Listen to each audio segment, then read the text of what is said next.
ऐसा माना जाता है कि दुनिया में सभी को तृप्त किया जा सकता है, लेकिन मनुष्य की इच्छाओं को कभी तृप्त नहीं किया जा सकता।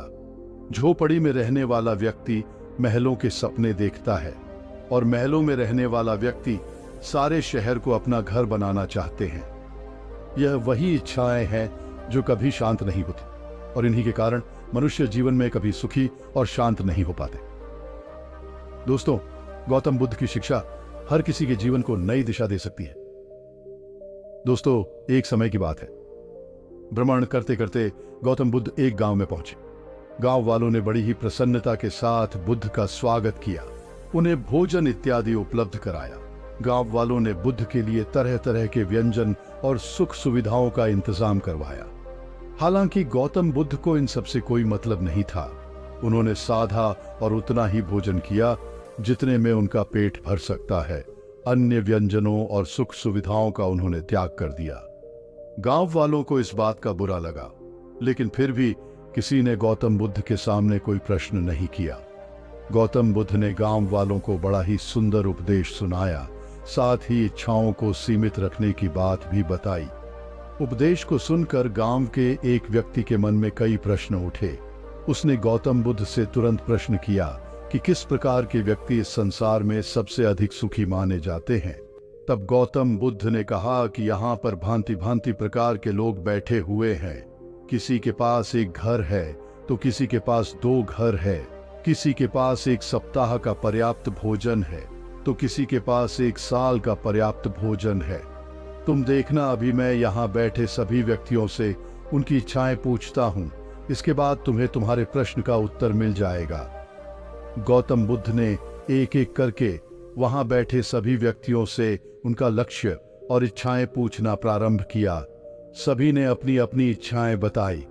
किसी को बड़े घर की इच्छा थी तो किसी को रुपए कमाने की इच्छा, कोई अपने व्यापार को आसमान तक ले जाना चाहता था तो कोई सोने के जेवरों से स्वयं को सुसज्जित करना चाहता था। जब सभी व्यक्ति अपनी अपनी इच्छाएं बता चुके थे, तब पीछे एक गरीब किसान व्यक्ति भी बैठा हुआ था। बुद्ध ने जब उससे उसकी इच्छा पूछी, तब उसने बड़े ही गर्व के साथ कहा कि उसकी कोई इच्छा नहीं है, क्योंकि उसके पास ईश्वर का दिया हुआ सब कुछ है। इतना सुनकर वहां बैठे सभी व्यक्ति पीछे मुड़कर देखने लगे और सोचने लगे कि यहाँ पर ऐसा कौन आ गया जिसके पास ईश्वर का दिया हुआ सब कुछ है। सभी उस किसान को घूर घुट कर देखने लगे। किसान ने कहा कि उसके पास 2 वक्त का भोजन है और मन में असीम शांति, क्योंकि उसकी कोई इच्छा नहीं है कि वह बड़ा घर बनाए अथवा हीरे जवाहरात खरीदे। उसने मुझसे कहा कि अब यदि मैं ईश्वर से कुछ मांगना चाहूं तो वह इतना कर दे कि मेरे मन में कभी कोई इच्छा उत्पन्न न हो। इतना सुनकर बुद्ध मुस्कुराने लगे और उस व्यक्ति की ओर देखने लगे।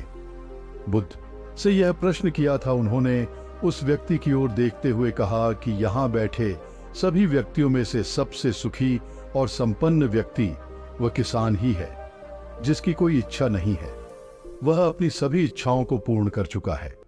तब उस व्यक्ति ने प्रश्न किया कि यह किस प्रकार संभव है। वह मनुष्य बिना इच्छाओं के इस संसार में रह रहा है और कोई इच्छा नहीं है। गौतम बुद्ध ने बताना प्रारंभ किया कि इस धरती पर जो भी मनुष्य आते हैं वह अपने अंदर कई प्रकार की भावनाएं लेकर आते हैं, जिसमें प्रेम, मोह, माया ऐसी भावनाएं होती हैं जो एक नन्हा बालक भी समझ लेता है, क्योंकि वो अपनी माता से मोहित हो जाता है। जैसे जैसे वह बालक बड़ा होता है, उसके मन में परिवार के प्रति मोह होता ही है, लेकिन उस परिवार को सुख सुविधा देने की इच्छा उसके मन में जागृत हो जाती है और इस प्रकार उसका परिचय होता है धन दौलत रुपये पैसे से। और जब एक बार वह कमाना शुरू कर देता है तो उसके मन में और बहुत सारी चीजों की इच्छा उत्पन्न हो जाती है। एक पीढ़ी के लिए धन संचय करने के बाद वह बैठकर सोचने लगता है कि मेरी अगली पीढ़ी का क्या होगा। वह फिर से मेहनत करके अपनी दूसरी पीढ़ी का भविष्य भी सुरक्षित कर लेता है, लेकिन तभी उसे तीसरी पीढ़ी के भविष्य की चिंता सताने लगती है और इस प्रकार जो धन उसने सुख के लिए कमाया था वहीं उसके दुख का कारण बन जाती है, क्योंकि उसका लक्ष्य समाप्त नहीं होता और वह उस धन का सुख भोगने और वर्तमान में रहने के स्थान पर फिर से धन संचय में लग जाता है। इस बात से यह सिद्ध होता है कि जहां पर इच्छाएं हैं वहां पर कभी सुख नहीं हो सकता। जिसने अपने जीवन में कल नहीं देखा, वह अगली पीढ़ी के सुख की तैयारी कर रहा है। तो तुम ही बताओ भला, इस प्रकार का व्यक्ति जीवन में कैसे सुखी हो सकता है? यदि आपकी पीढ़ी अच्छे संस्कारों और अच्छे विचारों वाली है, तो उसके लिए धन संचय करने की आवश्यकता आपको बिल्कुल भी नहीं है, क्योंकि वह स्वयं अपना भविष्य बनाएगी। किंतु यदि आपकी पीढ़ी के मार्ग पर चल रहे हैं, तो भी वह आपकी संचय किए हुए धन को बर्बाद कर देगी। दोनों ही परिस्थितियों में आपको कुछ नहीं मिलने वाला।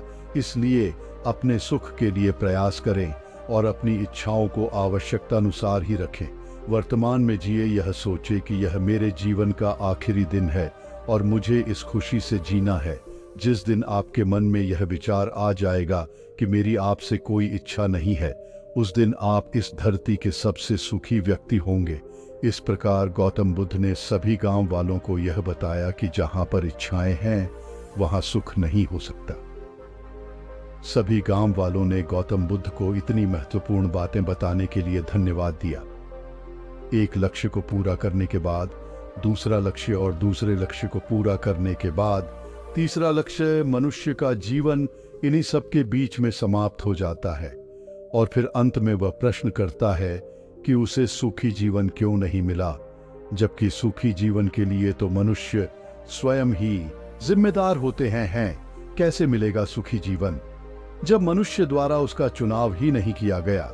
जहां पर आपकी इच्छाएं और चाह अधिक है, उस जीवन में आप कभी सुखी नहीं हो सकते।